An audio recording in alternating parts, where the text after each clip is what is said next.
Oh, ada Iya, ceritanya nih. jadi ondel-ondel ini dibuat untuk menangkal makhluk-makhluk gaib bang tadinya. Dulunya. Dulunya itu seperti itu. Makanya kalau sekarang ondel-ondel bisa jalan bang ya. Kalau dulu enggak. Hanya di tembok aja bang ondel-ondel. Ya, untuk menangkal.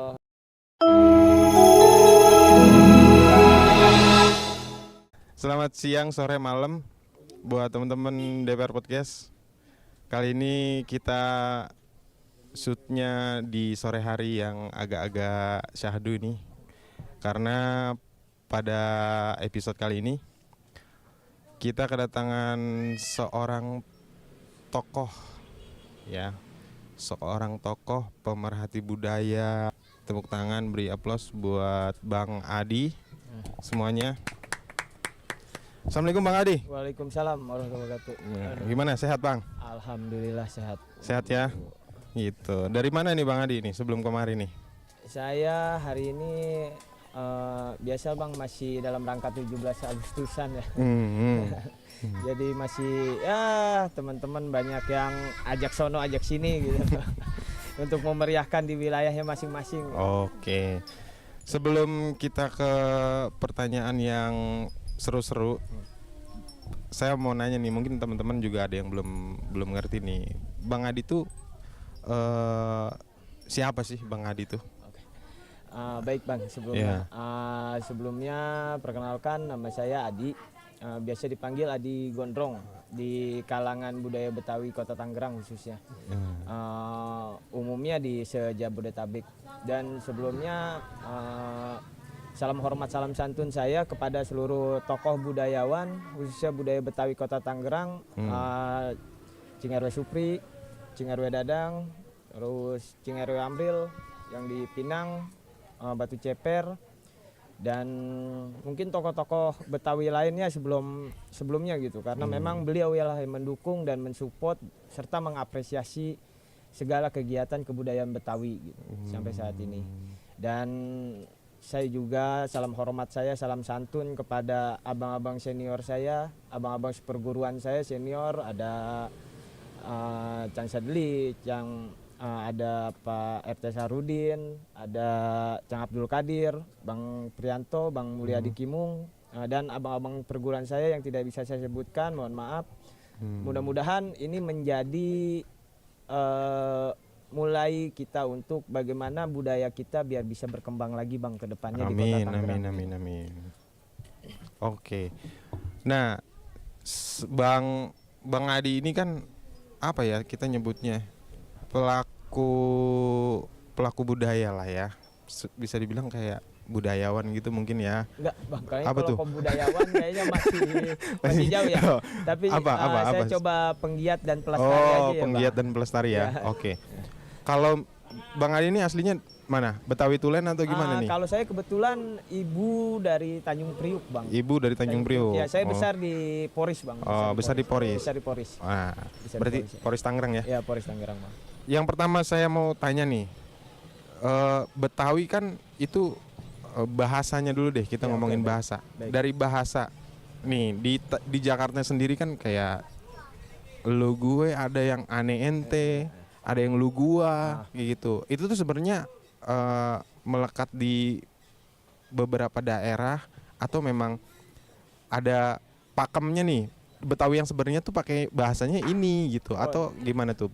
Sempat waktu itu kita bahas ya bang ya di Bamus Jakarta tempo hari, kita sempat bahas untuk pakem budaya Betawi ini sebenarnya akhirannya ini atau akhirannya ini A.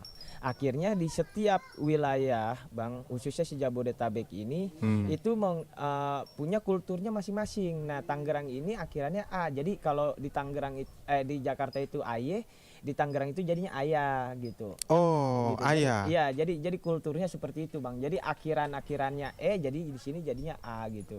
Beda-beda, Bang. Mungkin di daerah Depok juga beda tempo hari, terus di daerah Bogor juga beda karena budaya Betawi ini sejabodetabek lah gitu. Untuk budayanya gitu.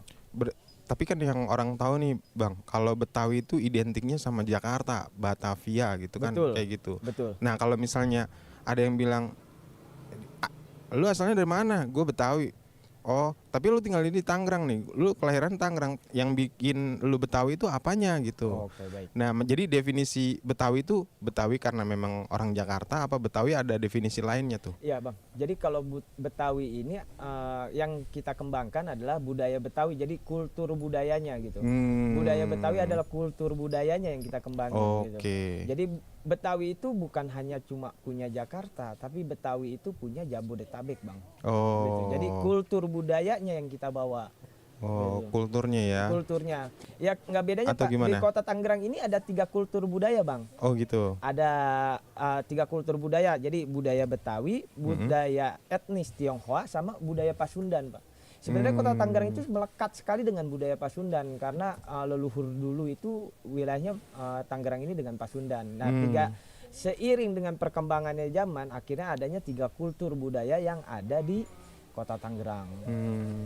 Gitu. Berarti Betawi ini juga bisa dibilang, Tangerang ini maksudnya ada kultur Betawinya juga. Iya, gitu. Jadi selain budaya Betawi, ada budaya Pasundan dan budaya Tionghoa. Jadi 3 etnis budaya ini yang saat ini melekat di kota Tangerang, dan akhirnya setiap pelestari dan penggiat budaya ini mengembangkan budayanya, coba mengembangkan budayanya masing-masing. Gitu.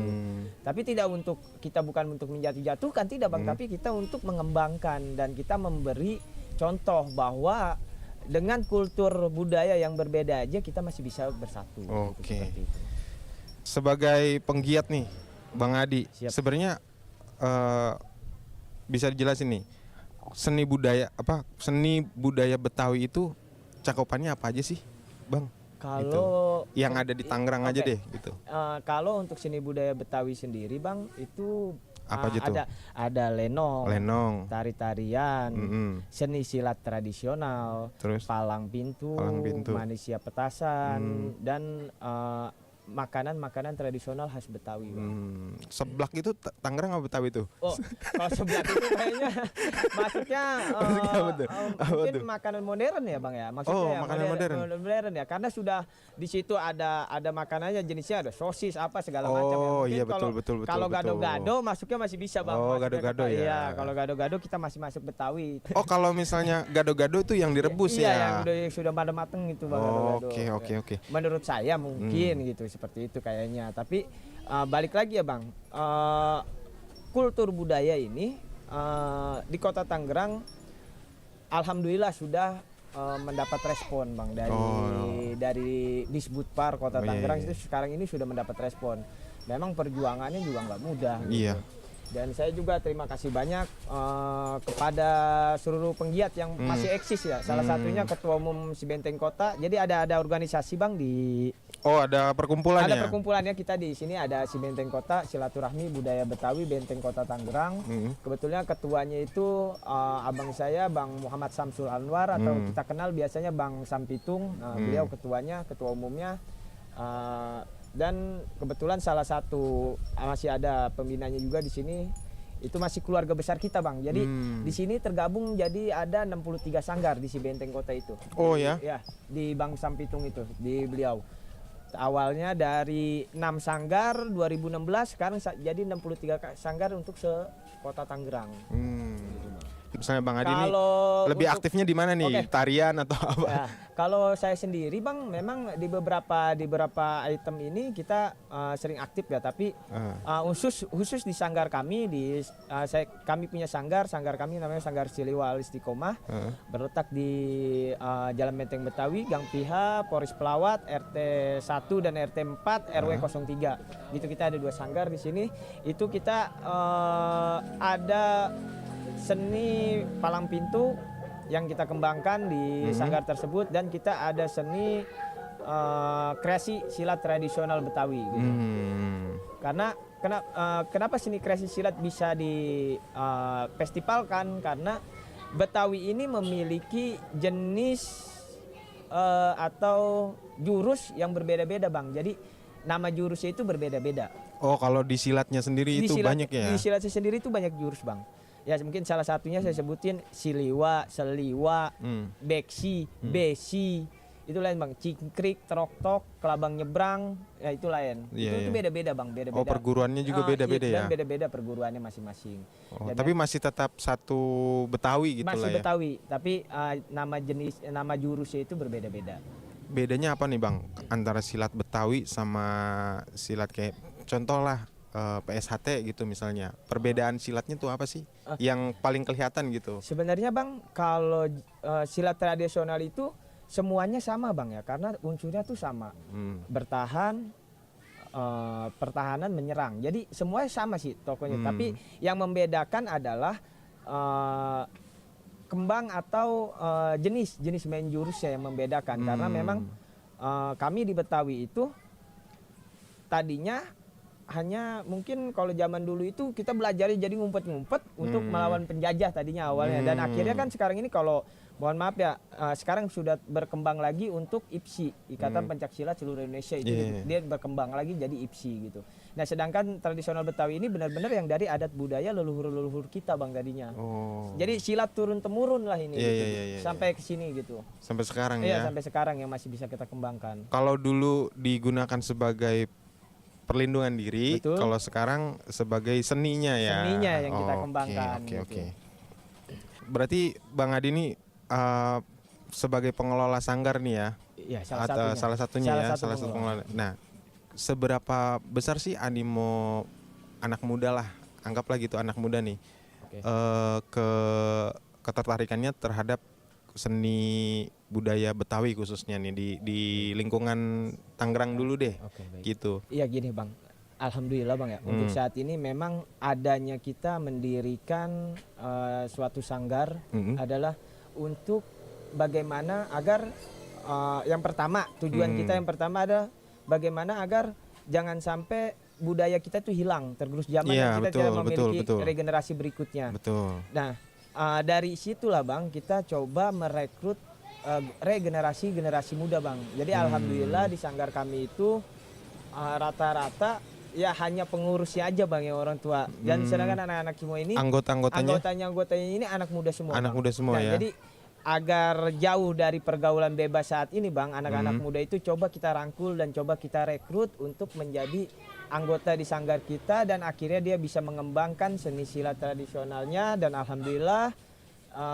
beberapa seni silat tradisional kami diakui dan dapat prestasi bang yang lumayan gitu di salah satunya apa tuh bang? Salah satunya kita festival Situbungur kita rebut juara 2 dan juara 3 bang. Jadi kita nggak masuk di juara 1 tapi juara 2 dan juara 3 kita bawa pulang untuk itu anak muda yang turun. Anak tuh? muda semua bang sejabodetabek. Mungkin nanti bolehlah ada bukti-bukti fisiknya segala macamnya dan untuk di Festival Palang Pintu bang, dan kita terkenal mungkin kalau untuk Betawi kita punya patokan di Festival Palang Pintu Kemang bang Jakarta Selatan itu selalu tingkatnya sejabodetabek dan alhamdulillah Siliwangi Istiqomah mewakili Kota Tangerang bawa piala 3 besar juara 3 piala Gubernur Anies Rashid Baswedan waktu itu. Oh keren bro, mantep bro. Jadi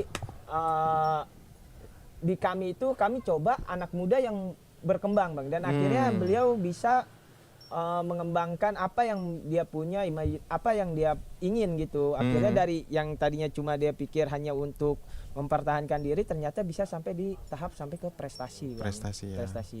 Selain silat, selain palang pintunya tuh apalagi yang deket-deket itu? Pencak silatnya gimana? Prestasinya ya, ada justru juga. itu dari pencak silatnya itu kita prestasinya justru banyak di pencak silat bang.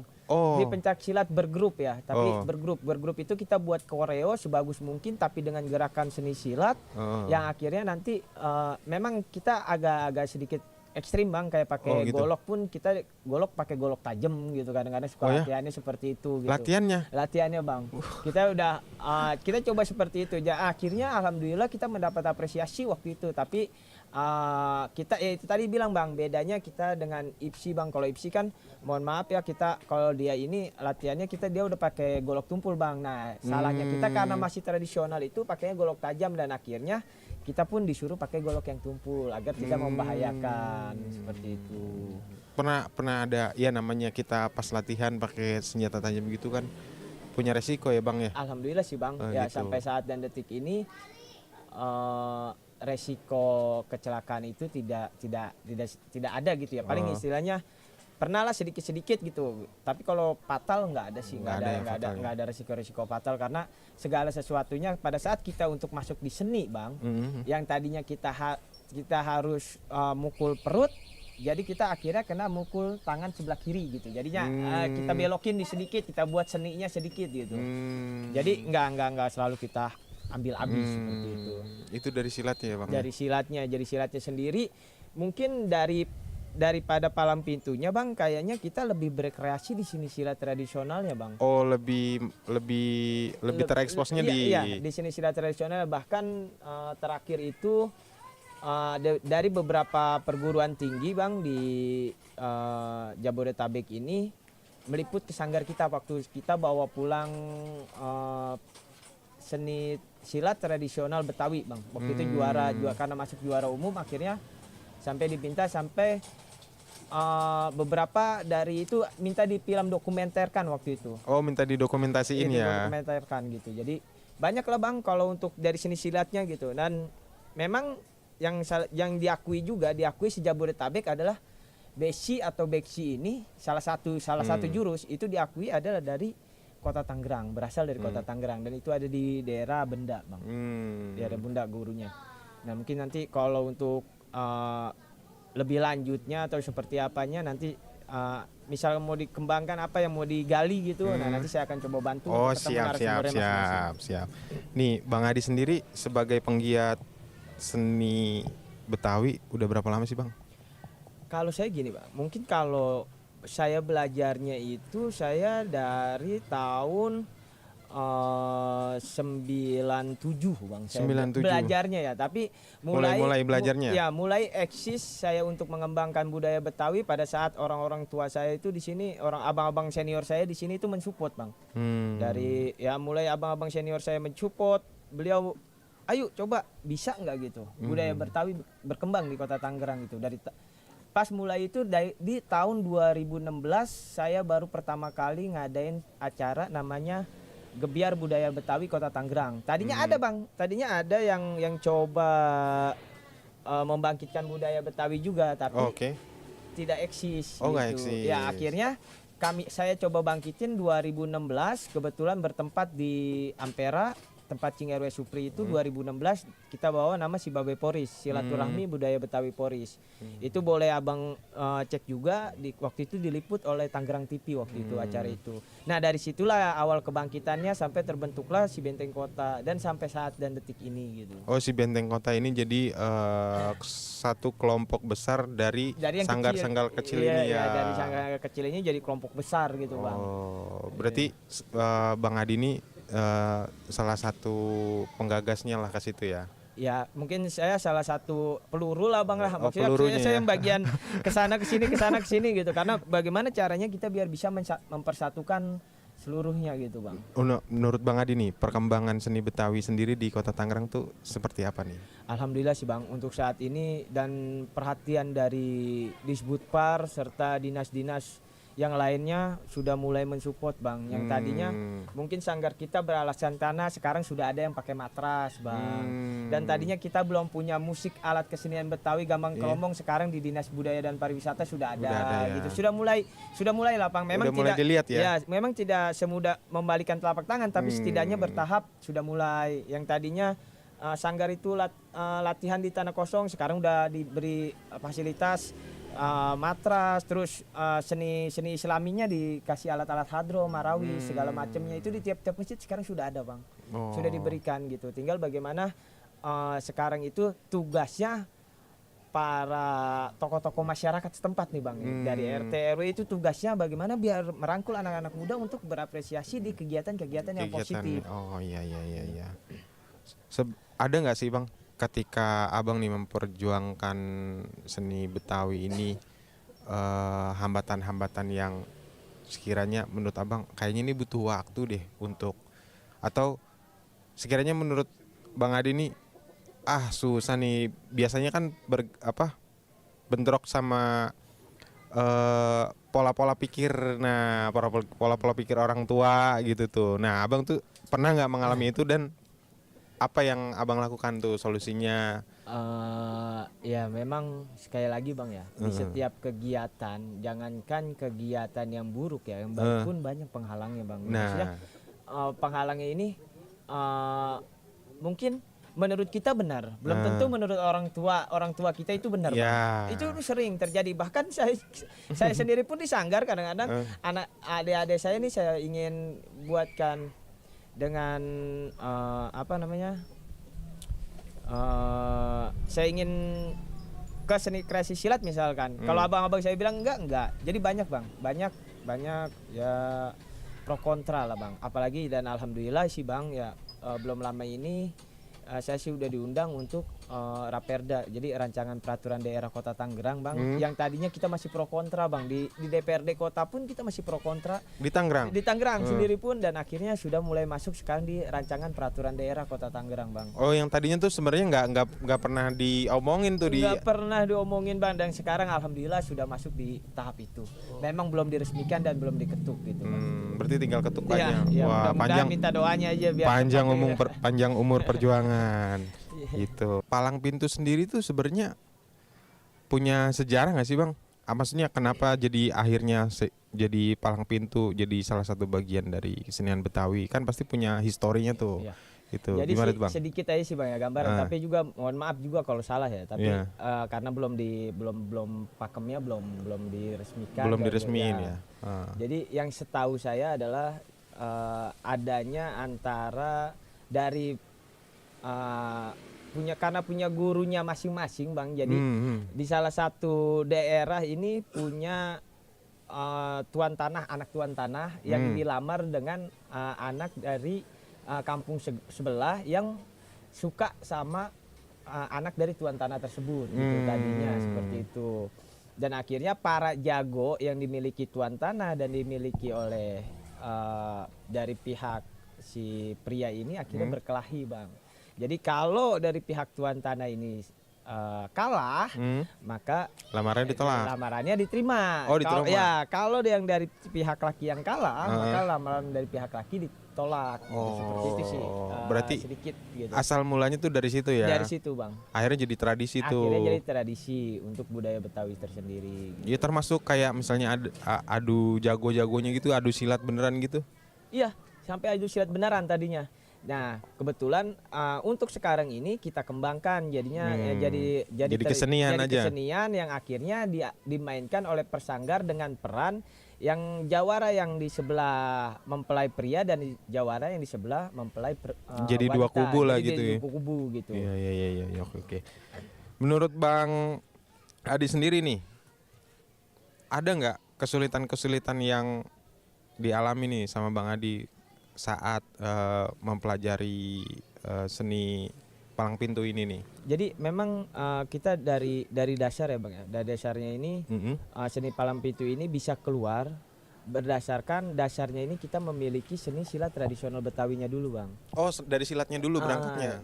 Berangkatnya kita dari seni silatnya dulu. Dari seni silat Betawinya ini dikembangkan lah bang, dikembangkan dan menjadikan seni dari seni silat tradisional menjadikan seni palang pintu sendiri. Nah balik lagi terkait dengan pantun dan kosakatanya, nah itu kita latihan step by step bang, gitu. Dan seluruh nih dari pesilat serta pembawa acara atau MC-nya itu dasarnya adalah seni silat tradisional dulu bang. Berarti yang basicnya dulu tuh di silatnya dulu ya? Basicnya di silatnya dulu awalnya di silatnya dulu. Berarti sampai sekarang ini Bang Adi ini udah berapa kali pertunjukan palang pintu nih kalau dihitung itu? Kalau dihitung ya mungkin 15 sampai 20 kurang lebih. Termasuk yang bawa juara? Kalau yang bawa juara, yang juara itu kita ada 8 sampai 9 untuk palang pintunya ya Bang ya. Tapi kalau untuk seni kreasi silatnya itu kita ada piala itu 31 untuk seni tradisional. Waduh, keren. Sebenarnya kalau kita runut Bang, dari kesenian Betawi itu pasti kan punya akar nih. Betul. Contohnya apa, bukan contoh sih, maksudnya kayak bahasa sendiri nih. sekarang udah banyak pengembangan bahasa. Kayak saya pernah main di daerah Cilincing. Baik. Nah, di sana tuh saya masih ngeliat tuh bapak-bapak yang pakai kemben ijo, masih pakai Ya, peci, betul. masih nenteng golok tuh. Itu tuh masuk dalam kategori Betawi nggak sih? Iya, Bang, itu salah satu pakaian adat tradisional Betawi. Jadi pakaian adat tradisional Betawi itu ada baju pangsi. Baju pangsi. Pangsi itu biasa dipakai oleh pesilat. Yang salah satunya tadi yang abang bilang ada pakai. Oh, itu memang pesilat tuh pakai gitu tuh. Ya, itu bagian baju pesilat, itu baju pangsi. Kalau untuk MC itu kita beratnya ke baju beskap. Beskap itu ya ini saya kenakan. Nah, ini pakai kain ujung serong bawahnya dan atasnya itu baju beskap dan mungkin ini ada gigi balang harusnya gitu. Mungkin kebetulan saya nggak pakai atributnya gitu. Nah, itu masuk ke baju-baju tradisional Betawi, Bang. Jadi baju adat Betawi. Jadi kenapa kok ada orang-orang Betawi, perkumpulan Betawi kita bawa golok kemana-mana di pinggang itu enggak, karena memang itu salah satu atribut ya, Bang. Jadi kain sarung, ban kopel, celana pangsi serta golok itu adalah atribut kita. Jadi bukannya maksudnya kita buat rusuh, Bang. Memang atribut kebudayaan Betawinya seperti itu. Oh, atributnya itu atributnya seperti itu. Tapi selain baju pangsi itu ada nggak baju khusus lain? Kan berarti baju yang dia pakai itu mendefinisikan siapa dia nih. Kalau pakai baju pangsi berarti dia lagi jadi jawara. Baik. Nah, biasa ada lagi nggak baju yang mendefinisikan siapa gitu, misalnya kayak abang pakai ini dipakai untuk apa nih biasanya? Beskap biasanya buat jadi pembawa acara, Bang. Pembawa acara atau MC untuk biasa untuk di palang pintu lah biasanya seperti itu, dan untuk festival Abang None biasanya, Bang. Berarti untuk yang acara-acara formalnya lah ya. Formal. Mungkin kalau untuk acara-acaranya itu adalah baju sadaria, Bang. Sadaria tuh. Nah, baju sadaria itu bawahnya itu celana batik, Bang. Atasnya itu kaos oblong putih. Kalau cap soang lah kalau kata orang zaman dulu tuh baju oblong putih cap soang, pakai sarung di lehernya. Itu baju sadaria atau baju hari-hariannya. Baju hariannya. Betul. Nah, untuk wanitanya itu kita pakai kebaya encim, Bang. Kebaya encim. Kebaya encim. Baju adat Betawi yang keseharian adalah kebaya encim. Oh, memang ada apa namanya? Ada jenisnya ya? Ada jenis, Bang. Ada jenis. Kayak misalnya baju perempuan buat, nah kan kayak misalnya beskap ini pasti baju perempuannya ada dong. Ada. Beskap sendiri ya? Itu kebaya encim. Kebaya encim. Kalau yang buat hari-hariannya nih buat perempuan? Hari-hariannya itu kebaya encim, Bang, tapi yang apa ya namanya? Kalau boleh dijelasin. Jadi ada kebaya encim harian, ada kebaya encim formal. Ada jenisnya ya. Ada jenisnya juga, Bang. Nah, kalau terkait soal atribut nih, kalau ondel-ondel itu kategorinya apa tuh, Bang? Dia tuh cuman hiasan. Kalau Betawi udah pasti tuh identik sama adanya ondel-ondel. Ondel-ondel itu sendiri sebenarnya memang apa sih alasannya? Apa dibuat ondel-ondel itu? Kalau ondel-ondel sendiri, Bang, sekarang ini kita buat jadi hiburan atau boleh dibilang apa ya? Pajangan apa ya? Maksudnya di setiap ini ya hanya segada buat ornamen lah, Bang. Awalnya jadi buat, sekarang ini buat ornamen. Tapi kalau cerita masa lalunya, Bang, ada ceritanya nih. Jadi ondel-ondel ini dibuat untuk menangkal makhluk-makhluk gaib, Bang, tadinya. Dulunya itu seperti itu. Makanya kalau sekarang ondel-ondel bisa jalan, Bang, ya. Kalau dulu enggak. Ya di tembok aja, Bang, ya, untuk menangkal gitu. Oh, berarti fungsinya dulu memang dibikin buat menangkal hal-hal yang gaib gitu ya. Betul, Bang, tadi. Itu orang-orang Betawi tuh yang bikin tuh kayak gitu. Tadinya seperti itu. Kenapa ngalamin pergeseran yang jauh banget tuh, Bang? Kalau sekarang kan jadi malah dipakai buat ngamen gitu kan, Bang? Sebenarnya pertentangan sih, Bang, dengan para penggiat dan pelestari budaya, Bang. Oh, itu mengalami pertentangan. Iya, jadi makanya untuk di daerah Jakarta sendiri sudah keluar, Bang, perdanya, karena sampai dibikinin perda. Dibikin perda. Jadi ondel-ondel itu tidak bisa. Kalau memang ini dia jadinya sekarang ya di kayak macam model-model pengamen dimasuknya ke dinsos, Bang. Jadi budaya kita itu jelek sekarang seperti itu. Untuk di daerah Jakarta memang udah tidak boleh, Bang, adanya ondel-ondel ya, pengamen ondel-ondel. Pengamen ondel-ondel atau biasa dikenal dengan ondel-ondel ngibing, Bang. Oh. Berarti itu memang punya definisi sendiri ya, sampai dilarang seperti itu ya. Iya, betul. Punya definisi sendiri, dilarang seperti itu, dan akhirnya dinas budaya dan pariwisata mengeluarkan, akhirnya diadakanlah festival ondel-ondel ngibing untuk membantu teman-teman nih berkreasi di bidang ondel-ondel. Jadi ada ondel-ondel Ngibing, festival ondel-ondel Ngibing. Memang ada baru beberapa festival sih yang baru mengadakan, dan salah satunya belum lama ini di Monas itu diadakan festival ondel-ondel Ngibing dengan riasan dan ornamennya masing-masing Bang, gitu, untuk mengemas biar ondel-ondel ini nggak turun ke jalan. Iya. Dari Bang Adi sendiri ya pernah nggak bikin acara gitu khusus bertemakan tentang kebudayaan Betawi sendiri di Tangerang deh contohnya? Di Tangerang alhamdulillah ya, dan dengan si Babe Poris 2016 tanggal 28 Agustus kita adakan itu Gebiar Budaya Betawi Kota Tangerang pertama kali. Waktu itu memang sudah banyak yang mengadakan, tapi waktu itu belum terlalu terekspos, dan menurut saya kalau boleh ada hari kebangkitan budaya Betawi Kota Tangerang mungkin tahun itu gitu. Karena dari situlah berasalnya, dan akhirnya sampai saat yang detik ini gitu. Sampai akhirnya ada apa? Lebaran Betawi itu. Akhirnya Lebaran Betawi itu sampai ada yang diadakan oleh si Benteng Kota itu, Bang. Lebaran Betawi itu visinya apa sih, Bang, waktu dibentuk itu? Visi dan misinya adalah untuk mempersatukan seluruh sanggar se-Jabodetabek. Gitu. Se-Jabodetabek ya, jadi bukan Kota Tangerang, se-Jabodetabek, agar beliau itu ada tempat loh buat silaturahmi. Ada wadahnya ya. Ada tempat silaturahmi diadakan setahun sekali di Kota Tangerang. Ada nanti di Lebaran Betawi itu di setiap kota Bang, se-Jabodetabek ini ada. Apa isi acaranya apa aja tuh, Bang? Untuk isi acaranya ya banyak Bang, dari penampilan silat tradisional, penampilan palang pintu, penampilan manusia petasan juga ada, terus penampilan tari-tarian, terus jajan-jajanan Betawi, semua berbau Betawi semua Bang. Ada di situ ya. Ada di situ semua. Berarti semacam ngaduk dodol di tempat pun di situ ada Bang. Oh iya. Abang kalau mau ngaduk dodol di situ ada, bisa. Berarti semacam kayak apa ya, Jakarta Fair gitu kali ya. Hampir sama ya. Hampir mirip. Gitu. Cuman ini tujuannya mengumpulkan sanggar-sanggar se-Jabodetabek ya. Oke, baik. Untuk gitu. Silaturahmi gitu. Oke. Jadi di setiap kota tuh punya Lebaran Betawinya masing-masing Bang, dan kita selalu diundang. Jadi kita silaturahmi. Dia punya acara sendiri-sendirinya. Punya acara sendiri dan mengundang kita untuk sama-sama kita hadir di acara tersebut. Oh, mungkin bulan ini di Tangerang nih, bulan besok di Bogornya gitu ya. Iya, seperti kayak itu. Gitu ya. Seperti itu. Itu makanya sebutnya Lebaran Betawi ya. Lebaran Betawi.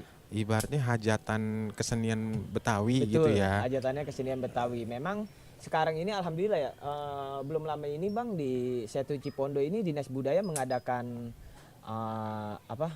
festival palang pintu yang menurut saya nanti kedepannya bisa. Jadi Kota Tangerang punya acara yang khusus gitu Bang, yang mulai disupport oleh Kota Tangerang gitu. Dinas Budaya dan Kota Tangerang. Alhamdulillah sih udah mulai ya agak sedikit mulai berkembang Bang, di Kota Tangerang sendiri. Dari perjalanan Bang Adi nih sampai ke titik ini, sempat nggak mengalami capek gitu kayaknya? Nggak sampai di tujuan nih kayaknya, apa gimana, atau jenuh gitu atau gimana, pernah nggak sih Bang? Karena kan kita bersinggungan sama kebudayaan modern nih, lawan kita kan budaya-budaya modern nih. Betul. Yang puset itu kan masuknya masif banget gitu ya kan. Nah Abang tuh pernah nggak ngalamin aduh ini nyerah, kalah? Hampir ada keputusasaan seperti itu Bang, tapi balik lagi alhamdulillahnya saya punya orang-orang tua atau abang-abang saya itu selalu support dan dukung. Karena orang-orang tua saya tuh selalu bilang, atau abang-abang saya ini selalu mensupport cuma satu Bang, tidak ada perjuangan yang mengkhianati hasil. Jadi kalau mau berjuang ya berjuang sekalian, jangan tanggung gitu. Jadi ya mohon maaf Bang, moral bahkan ya banyak yang sudah berjuang gitu. Jadi kalau memang saya harus mundur, ya berarti perjuangan kemarin sia-sia. Gitu. Dan alhamdulillahnya dari hasil perjuangan dari 2016 itu yang tadinya kurang diperhatikan oleh Dinas Kebudayaan di Kota Tangerang ini sekarang sudah mulai Bang lah. Maksudnya udah mulai dilihat lah ya. Mulai dilirik lah gitu. Walaupun memang yang tadi awal saya bilang tidak mudah seperti membalikan telapak tangan, tapi sekarang sudah mulai dilirik gitu. Belum lagi perkara silang pendapat, belum lagi dari anggapan-anggapan orang tua ya. Betul. Stigma-stigmanya apa gitu. Bahkan saya sempat memberikan memberikan pendapat di DPRD kota itu, kenapa silat tradisional Betawi ini tidak bisa masuk ke ekstrakurikuler untuk sekolah-sekolah, Bang. Itu sempat saya beradu argumentasi di situ dengan pihaknya, karena balik lagi silat tradisional Betawi ini tidak bisa masuk ke dalam IPSI gitu. Harus melalui IPSI dulu iya, ya. harus melalui Ikatan Pencak Silat seluruh Indonesia dulu gitu. Tapi balik lagi ada yang pro dan ada yang kontra juga, Bang. Ya maklum lah ya, namanya selisih pendapat itu sangat wajar. Tapi apakah bisa gitu kan, karena disiplin ilmunya kan memang berbeda tuh, Bang. Seni pencaksilat Betawi sama seni pencaksilat secara umum nih, yang dikukuhkan sama si IPSI ini. Apakah kan itu beda tuh, kayak misalnya latihannya aja seperti yang tadi Bang bilang, kalau pencaksilat Betawi tuh kayak latihan goloknya aja golok tajam. Iya, betul. Kayak gitu. Itu apakah bisa diterapkan kalau misalnya sampai harus menjadi bagian dari kurikulum pendidikan? Mungkin kalau untuk ke kurikulum pendidikan lagi, Bang, tahap pembelajarannya juga jadi beda gitu. Mungkin yang tadinya pakai golok tajam ya jadi kita ikut dengan golok tumpul seperti itu. Yang tadinya kita harus menyerang kepala karena masuknya ke sekolahan, jadi kita hanya untuk bertahan. Harusnya mah bisa disesuaikan ya. Jadi kita bisa menyesuaikan diri masing-masing, Pak. Jadi nggak ini, Bang, nggak kita harus baku dengan apa yang harus kita ajarkan, karena beda tempat atau jadi beda kurikulumnya kita. Bahkan silatnya sendiri pun kalau misalnya dulu dipakai buat perlindungan diri, sekarang dipakai buat seni pertunjukan kan? Gitu, ya kan? Itu. Jadi kita kemasnya berbeda, Bang. Karena setahu saya nih, kalau misalnya untuk berantem pencak silat, jurusnya itu berbeda dan dilihatnya, jadi yang dipakai buat beneran buat ribut sama buat seni pertunjukan itu jurusnya tuh beda kan, Bang? Beda. Ya gitu ya. Dan bersyukur juga sekarang ya alhamdulillah, Bang, sudah ada beberapa sekolah yang bisa masuk kurikulum, Bang. Kurikulum ekstrakurikuler gitu. Memang jadi butuh perjuangan, tapi ya sekali lagi tidak ada perjuangan yang mengkhianati hasil. Iya, benar-benar, Bang. Pasti ada. Seperti yang dulu Abang lakuin, dari cuma satu sanggar sekarang bisa berkumpul jadi organisasi organisasi besar ya. Terus Bang Adi ini dari tokoh-tokoh sekitarnya nih, bentuk supportnya dari tokoh-tokoh masyarakat lah kayak gitu. Sampai sekarang bedanya deh dulu sama sekarang tuh. Perbedaannya apa? Perbedaannya dulu sama sekarang. Kalau perbedaannya, kalau dulu saya hanya disupport oleh keluarga besar almarhum guru-guru saya dari Kiai Haji Ahmad Nasirullah bin Haji Naiman. Terus abang-abang seperguruan saya, ya kayak abang-abang saya di sini kayak Bang Abdul Qadir almarhum, Bang Yanto, Bang Kimung, RT Sarudin, segala macam, RT Ayung. Beliau yang mensupport saya sekarang ini, tapi waktu pertama kali saya berjalan beliau yang selalu mensupport saya. Nah, tapi sekarang saya sudah didukung oleh beberapa dari wilayah-wilayah lain, tokoh-tokoh wilayah lain, kayak ada Cing RW Supri di Ampera, terus di Batu Ceper ada Cing RW Dadang, beliau mensupport saya juga, dan di Pinang itu ada Cing RW Amril, beliau mensupport saya juga. Jadi banyak sekarang itu udah banyak tokoh dari yang luar, dari luar yang mulai mensupport juga gitu. Terus di sekitaran sanggar nih, kalau misalnya rentan usianya nih untuk terjun ke sanggar nih untuk mempelajari seni Betawi itu ada batas usianya nggak sih, Bang? Nggak ada, Bang. Justru kalau kami coba mengajarkan mulai dari anak-anak usia dini, Bang, justru agar dia mencintai budayanya gitu. Jadi akhirnya pada saat dia sudah besar, itu budaya saya loh gitu. Itu budaya saya loh gitu. Berarti nggak ada batasan usia ya? Nggak ada batasan usia, Bang. Bahkan sampai kakek-kakek juga masih ada, Bang. Masih ada ya? Masih ada yang belajar. Sebagai penggiat seni Betawi nih, apa harapan Abang nih ke depannya nih? Harapan saya sih ke depannya lebih kepada tokoh-tokoh masyarakat, Bang, ya, khususnya di Kota Tangerang. Tokoh masyarakat di Kota Tangerang, entah dari pemerintah kota sendiri, entah dari legislatif, entah dari umaroh, tokoh-tokoh lingkungan. Akhirnya bagaimana yuk sama-sama kita coba merangkul regenerasi muda ini agar tetap cinta dengan kebudayaannya. Jadi itu, jangan kebudayaan TikTok yang dimajukan.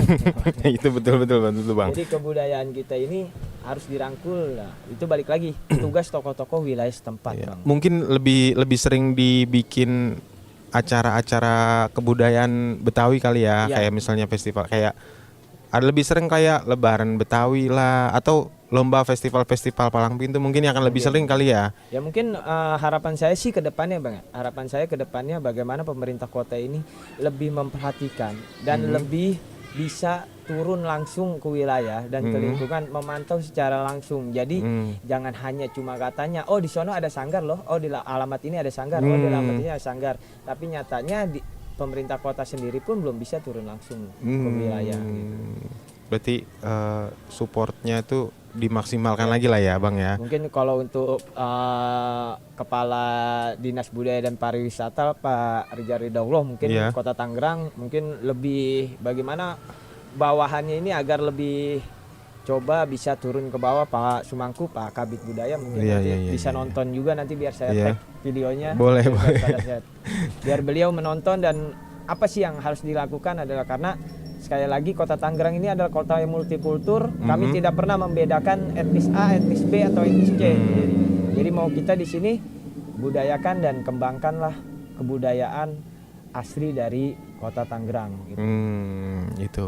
Ketika kita mempromosikan dalam situasi sebuah acara gitu, sering ada gesekan sama pemerintahnya gitu. Pernah nggak ya, Bang? Kalau kalau awal-awal ya gitu. pro kontranya seperti itu awal-awal. Tapi kalau untuk sekarang ini alhamdulillah Bang sudah sedikit diperhatikan dan saya juga terima kasih banyak kepada Dinas dan Budaya dan Pariwisata Kota Tangerang untuk sekarang ini sudah mulai ya yang tadinya kita udah mulai melek lah gitu ya. Kan, udah mulai lah sekarang udah mulai melek Bang, udah mulai luar biasa buat saya gitu di Kota Tangerang karena setidaknya dari awal berjuang itu sampai saat ini masih adanya peningkatan gitu, bukannya penurunan gitu, alhamdulillah. Termasuk antusiasme anak-anak mudanya juga udah mulai naik kali Bang ya. Betul. Dan juga dari stakeholder di bawahnya Bang, dari tingkat kelurahan bahkan sampai tingkat kecamatan sudah mulai respon sekarang Bang. Oh, udah ada respon ya. Udah ada respon luar biasa untuk sekarang ini. Oke. Gitu. Oke Bang, sekian. Kita ngobrol-ngobrolnya udah cukup ya guys karena kayaknya udah mau maghrib juga nih ya. Sebelum kita tutup closing, boleh kali Bang kasih pantun sedikit kali Bang ya? Boleh, Iya kan Bang? Nih kameranya sini Bang. Oke. Siap. Siap Bang? Ya. Gas. Ya, buaya mencari makan, melatainya di pagi hari. Budaya mesti kita lestarikan, kalau bukan kita siapa lagi? Tugas, kalau bukan kita siapa lagi? Oke, sekian dari gua Yonda, Bang Adi, mohon maaf kalau ada salah kata. Tulis di kolom komentar siapa lagi yang mau kita undang. Jangan lupa like, comment, share, di subscribe ya. Oke, sekian dari gua. Wassalamualaikum warahmatullahi wabarakatuh. Waalaikumsalam.